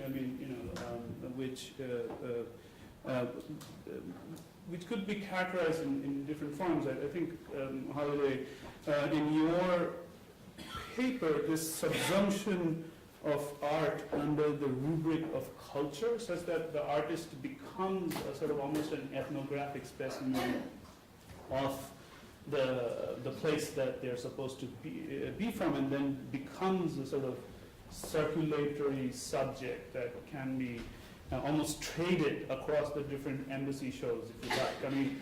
In India, we used to joke about the embassy shows, right? It was sort of a thing that, and it had everything to, it was not per se, what do you think, what is an embassy show? Is it part of the art world? Is it part of global diplomacy? Is it part of peacemaking, Cold War? What kind of status do these objects belong to? And it is, in some ways, you do notice that the artist never entirely, in that situation, is an artist. They are symptomatically sort of covered, pushed back into the rubric of being some kind of national figure, national specimen, which in many cases they embrace themselves. It's a sort of a clientele that they actively seek. So what, in your sort of account, what is the national as, a national that is not stated as such, but then at some point seems to become sort of the accepted canon for that situation, but its origins remain sort of fuzzy and muddy and so on and so forth. And I think, Libby, in your paper as well, I saw some of that happening. This kind of fabulous, with the Cairo School of Fine Arts, a sort of fabulous retroactivity where you sort of, and I found it really interesting that, you really sort of blew apart the sort of conventional narrative by simply doing precisely a sociological analysis. It's not in the reports, man. These guys weren't there, simply. So that kind of retrojection of narrative into sort of such that art seems to have this sort of mythical beginning in some moment of nationalism, and it's sort of explosion, I thought was very, very useful, but also I feel that I think one kind of answer in terms of our binary that we've been talking about all day was also suggested to me by you in terms of the very listing of these so-called cosmopolitan artists that you and their nationalities. So Britons, Armenians, French, Italians, Greeks, Hungarians, Russians, Czechoslovakians, Turks, Yugoslavs, Swiss, Swedes. I mean, there's sort of tremendous itinerance, diasporic character of colonial culture, which is, I mean, there have been apologists for colonial culture who precisely point to this cosmopolitanism as cosmopolitanism, or point to it as a kind of plurality in some ways, which they then accuse nationalism of subsequently traducing. But you point out that, I mean, we're not being nostalgic about that cosmopolitanism, but nonetheless, this kind of mix actually begs the very question of the so-called Eurocentricity that we've been talking about all day, right? Why so many Eastern Europeans, right? Armenians, Czechoslovakia. I mean, it's a very interesting question there. What kind of counter-narrative of modernity is available in these stories? So I don't know anything about the Middle East crossed out. Sorry. But you know, because it's not the Middle East, it's three places. It's actually like, this is Arab World Turkey in Iran, and this sounds like the Republican compromise. It's like there's a big premise in the two amendments, right? But anyway, but I will give you an example of somebody I've done some work with, and who belongs in some senses to the principal canon of to the Western canon, is W.B. Yeats in the context of Ireland. Right, and I mean, if you, I will come to religion in a moment. It bears that we cannot talk of the Middle East and we cannot talk about Islam in this conference, although some people did, but I'll come to that. But if you look at Yeats as part of a Protestant, as part of the Protestant ascendancy, sort of coming out of a colonial situation, so he belongs to the elite, where the colonial condition is basically one of Protestant elites, sort of remote landowners who live in London but have estates in Ireland, right? And the peasantry is all Catholic.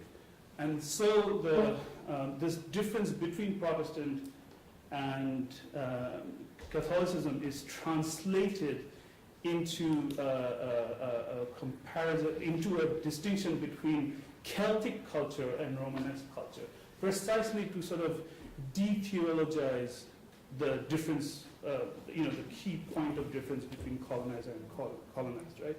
And in some ways, Yeats, who is part of the ruling Protestant landowning class, is patronized by them, sort of creating a sort of Celtic imagery, which in many ways actually Celtic, not just belonging to Ireland itself, but also to northern Britain, Scotland, Wales, and so on and so forth, and then extending all the way to Eastern Europe, which is where, so what you see in that construction is a counter-Europe, a Europe of dreams, a Europe of mythology, a Europe that's against a kind of rationalized, Cartesianized, democratized even ethos, where all differences are negated, such that in his poetry you see a sort of resurrection of certain classical forms, such that certain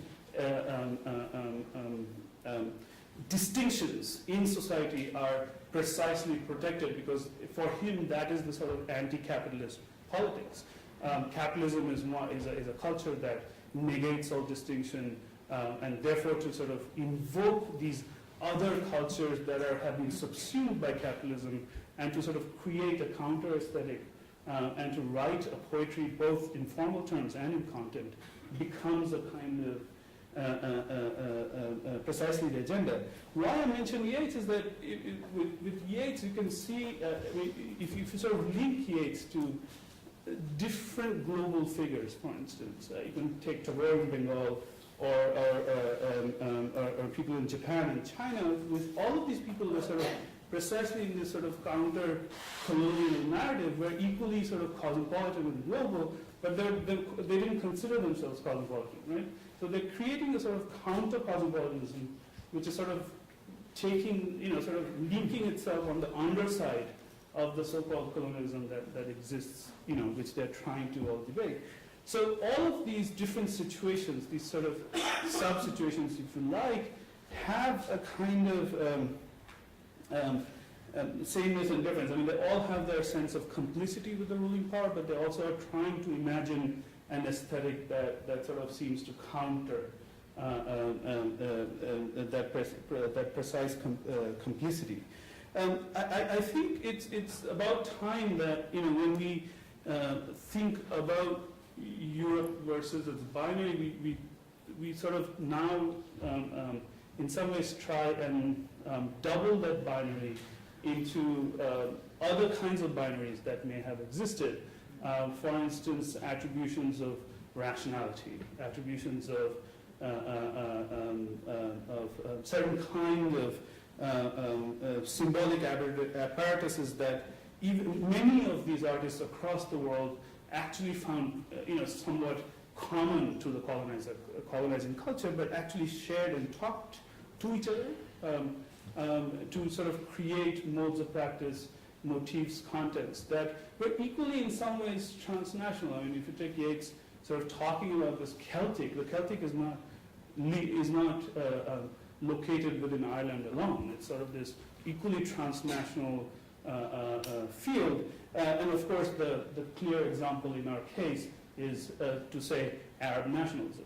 I mean, Arab nationalism is precisely something which is transnational already, right? I mean, so and it creates a lot of problems, obviously, because any kind of state apparatus that can emerge or does emerge out of whatever accidents of colonialism, but it's not just colonialism, it's the balance of powers, the debate, the conflicts between empires that you get these different chunks of land. All of these chunks of land somehow seem inadequate to the imaginary that is being crafted by these tremendous romantic, imaginings. So what I think it's time for us to do today is to, in some ways, really get down, rather than just defeating the binary, sort of think how many other kinds of binaries might be operative and get down to the brass tacks, go closer to the artist in some ways, and to look at their practice, their imagination, and so on and so forth. I understand that in these situations, many of us have clear problems about archives and available sources and so on and so forth. So this is clearly uphill work. But on some level, I think from both of your papers, I saw that there's clearly now a readiness to take that on, and perhaps even a necessity to do that. I want to sort of go to Judith Beer's idea of transdifference, which in many ways for me doesn't really beat the problematic that, sort of the elephant in the room that I've been talking about, the fact that we still seem to have this obsessive compulsive relationship with difference.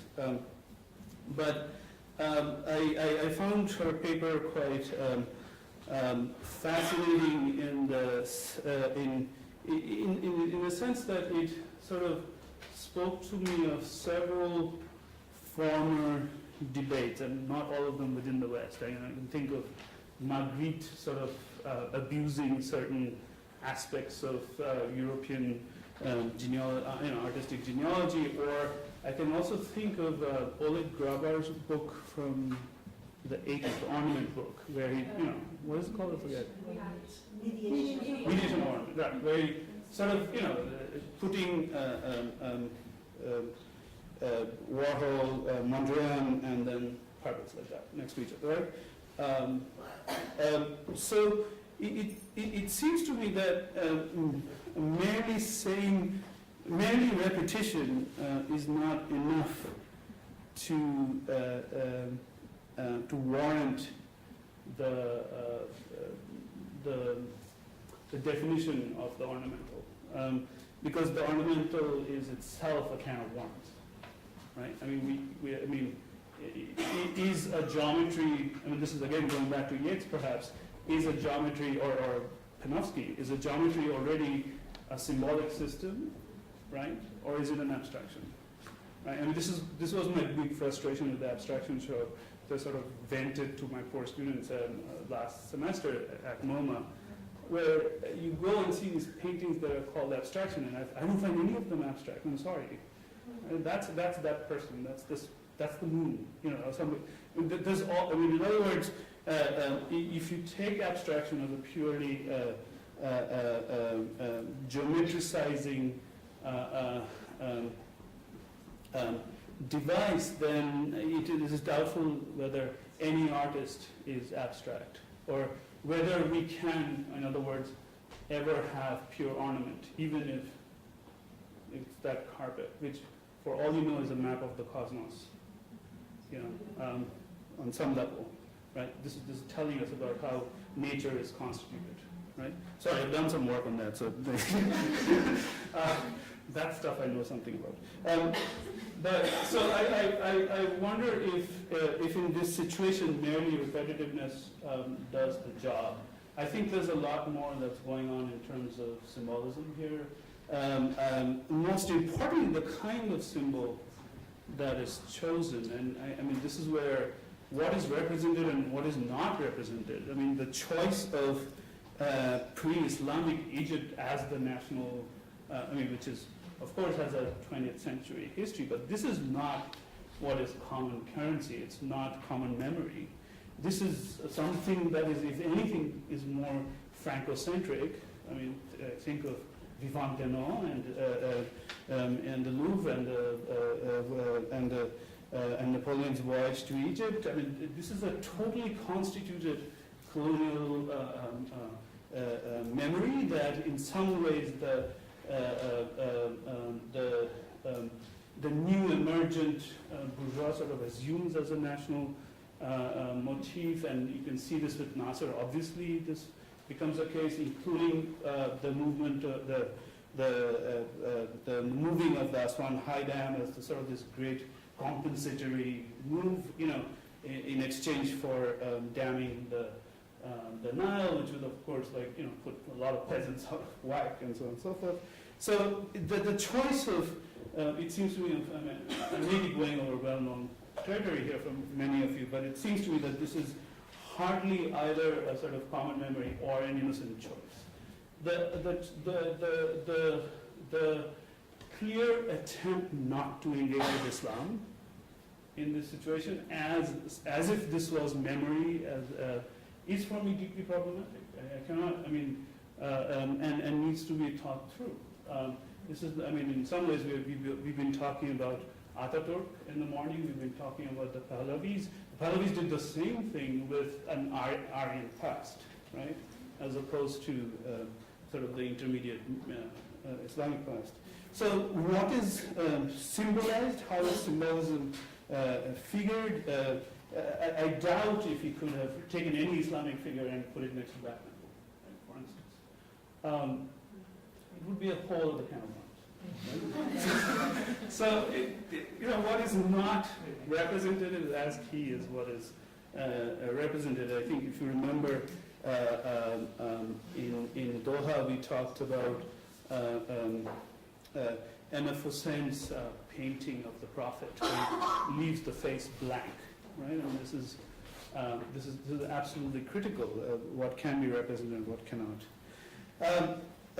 Lastly, to Nancy, who talked about Bourguiba and his sort of housing project, and his housing projects and his demolition projects in relationship to this new tourist town as, again, an example, I mean, broadly speaking, of top-down state administration. I have no general carp about this characterization. I would, and I know since you're showing the covers of the files sort of indicate that you're just beginning to look. So but I think there's a few problems here or rubrics that I would look at a little bit more carefully. Currently, the characterization of this as simply moving the people, sort of modernizing them without asking them what they wanted, right, is in itself slightly problematic. And I say this as an architect. Like, on some level, nobody's ever happy with the house they live in, right? But this is not. But of course, that doesn't excuse dictators pulling people out, right? but the point is that cannot be a critique. That cannot be the right type of criticism, right? I mean, in Bourguiba's case, I don't know enough, but it seems to me that this is clearly a sort of Marxist economism that is standing in for anti-colonialism, right? And at what, I mean, so all the papers that you showed us were the opposite of some of the other talks where you're looking at technocratic documents, which is what planners and economists trying to solve the problem of poverty. So on some level, to what degree was this purely economistic, right, or mathematical, if you like? To what degree was this symbolic, right? What were the different forces at play? How was the Tunisian state constructed? I mean, there's a sort of innocent dichotomy that one reads between Bourguiba and the people, right? There's a whole strata of what kind of corporate bodies, who were the technocrats, etc. All of these need to be sort of, and I know you're going to get there, but it seems to me that before those stories are told, I don't think we can make any conclusions yet about what this is about. And it seems to me that by that same reckoning, offering the tourist town, I'm sorry, I forget the name. As the sort of spectacle, creates a complementarity where there may not be one in the terms that you're posing. In other words, like those guys got moved out, they got the bad houses, look at the nice houses, that was under preservation and so on and so forth. It is not, Lucia Elias has written about this, she's also written also on Hardime, but it is not, it's not, preservation is by no means antithetical to a modernizing program, right? It is precisely a sign of modernizing programs that they peek out certain aspects of the past in order to sort of showcase them. But those elements are also equally modernized. I mean, this is as true of Le Corbusier's Paris plans as anybody else, right? So it may be that their status of this town is very different and in a somewhat of a different register than the kind of opposition that you're putting it in. Your opposition is a little too moralistic. Because I think these two decisions in some ways are not in the same place to carry out these two kinds of acts.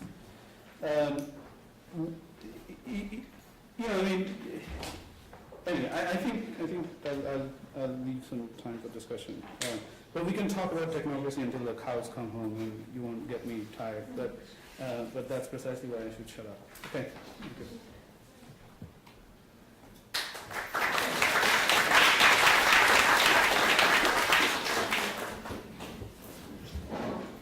Well, a big thank you for the panelists, and Lyndon, who I'm sure you know, we don't invite you just because we like you or we think of you as an advocate. That I never believed. People invite me But because it's precisely for this different perspective that you bring in that, allows us to approach the elephant in the room from a different, direction than we possibly fall into the trap of obsessing about it continuously.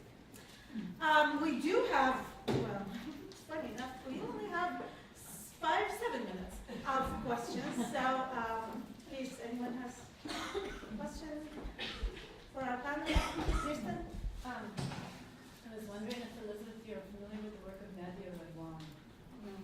Okay, she's been able to do an extensive, you are? Yeah. Extensive in Geneva. archival She was research. mentioned to me already.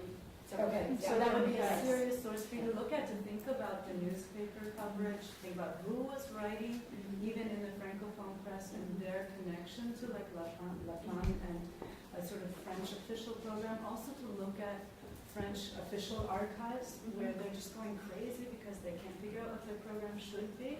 They can't figure out how to implement them. There's all sorts of what we would call subversions, where they're just trying to figure.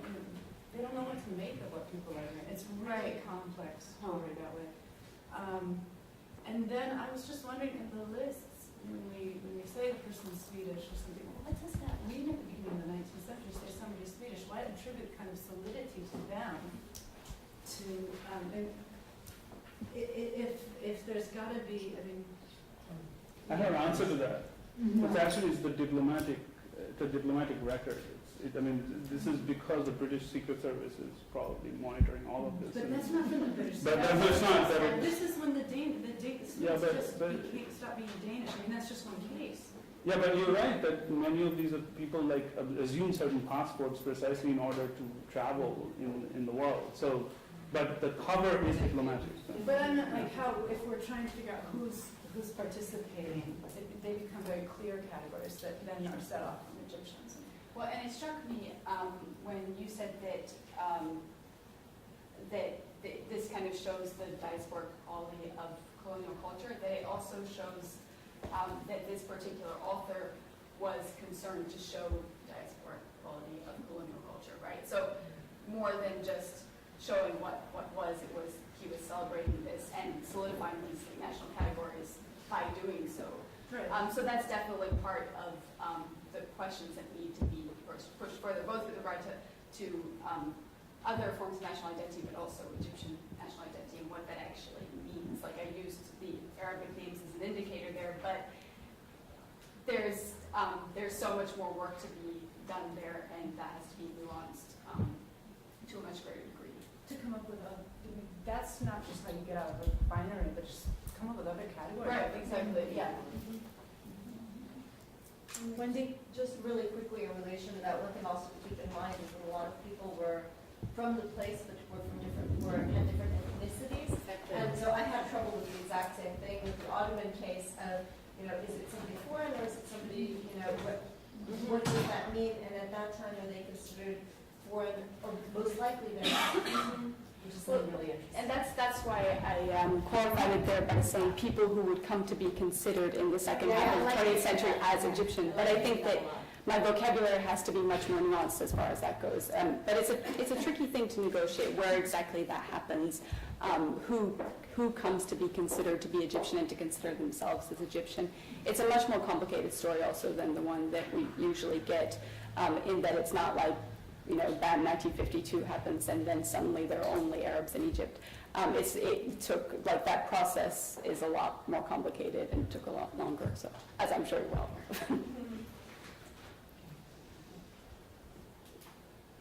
Other questions? No one else is in. Can I ask you, Elizabeth, why is this a question we're asking? Which question? I mean, your entire approach to looking at the construction of national identity, I'm not sure what good that's for. Okay, that's an interesting question. I think What are the ethics of race? I'm thinking about this differently, right? Like many of the different papers this afternoon and this morning were addressing this question of, kind of the other in the writing of the self, and the different ways and the different narrative forms that takes. And in the specific case you were looking at is the kind of the erasure of the other, right. Which is actually the European way of handling this question, right? From all of its artists, Renaissance painting, It's certainly not specific to Egypt. Islam is cut off. The novel, the Maqamat al-Hariri disappears as the model for Don Quixote. It's the European model, this erasure. So then why go to the Egyptians and insist or call them out on the erasure of this other in its art, its art history that it wants to exclude? Like, what's the ethics of asking this question? What's its historiographic significance? What do we learn from this? That's a good question. I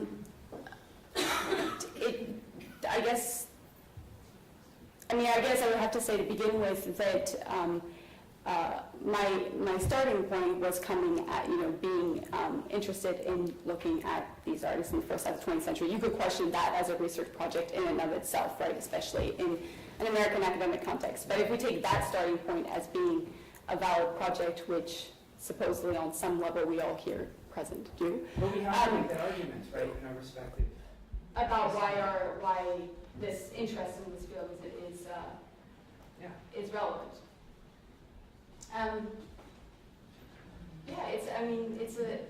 It's a good question. I don't view it as calling out. Actually, ironically, maybe this didn't come across in my paper.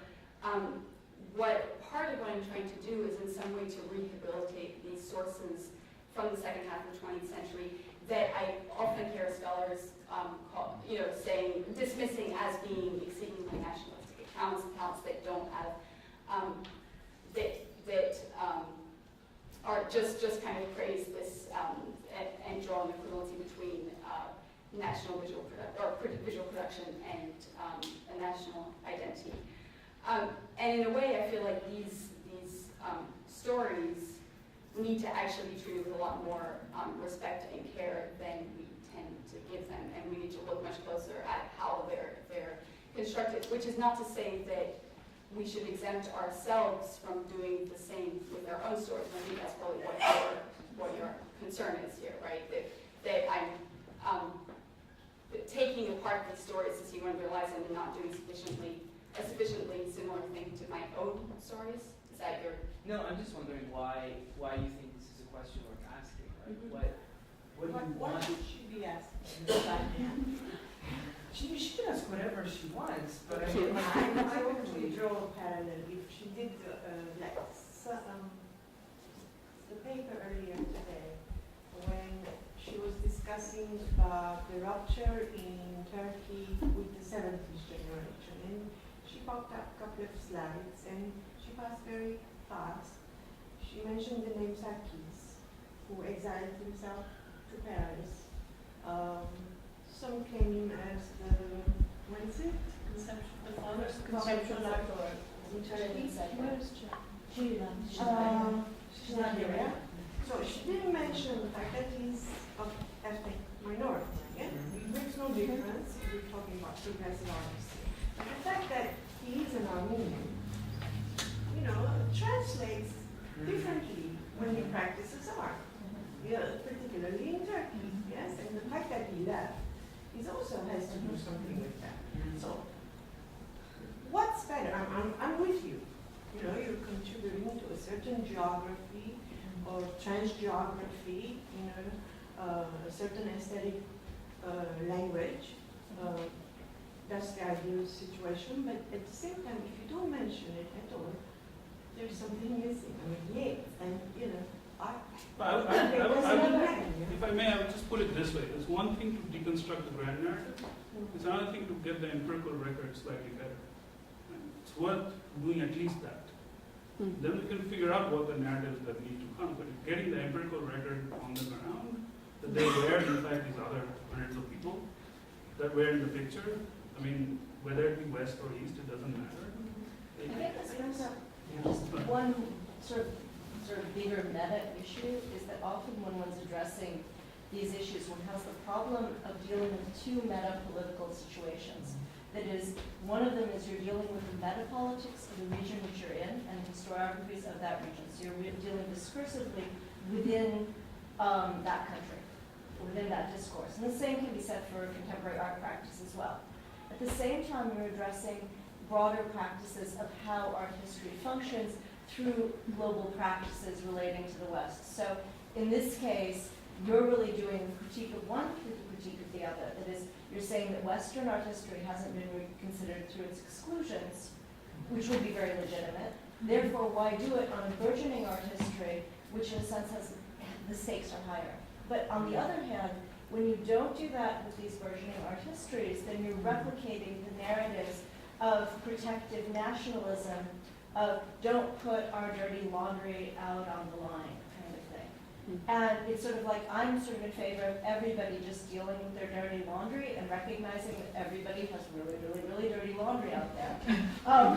But so, for me, sort of the question boils down to how many wrongs make a right in a certain sense. That is, and you have to make choices about how to articulate a balance between these local narrative discourses, which is a different political setting, and these Western discourses of Orientalism and things like that. Because, say, the local books, which people are often like, you know, I'm an outsider, so I need to be careful.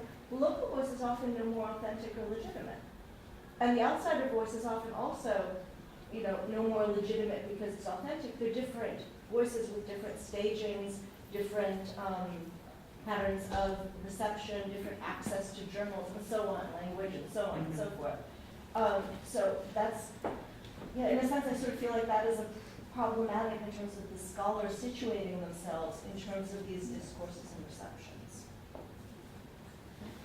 Okay, Stacey, you can say the last word because we need to end today. I'm sorry. Yeah. And other questions could be, again, you know, discussed tomorrow in the panel, you know, hour that we have. Wait, but let's Stacey, just in one sentence, I just wanted to know, You're to not be Stacey, clear, okay. why, just curious, why air the dirty laundry? That's all I wanted to know. I would Yeah, have the okay, dirty right. laundry. Or why not question the motivation behind it? Maybe that's, you know, a compromise, sorry. Maybe a compromise is actually articulating that. What Yeah, is the reason behind it? Well, I really am thinking this is a question, you know, for a bigger question than commentary, The not next AMPA something conference. very No, tomorrow at the end of this conference. But Stacey, please say what you need to I say. just wanted to say that I heard Libby's paper earlier today.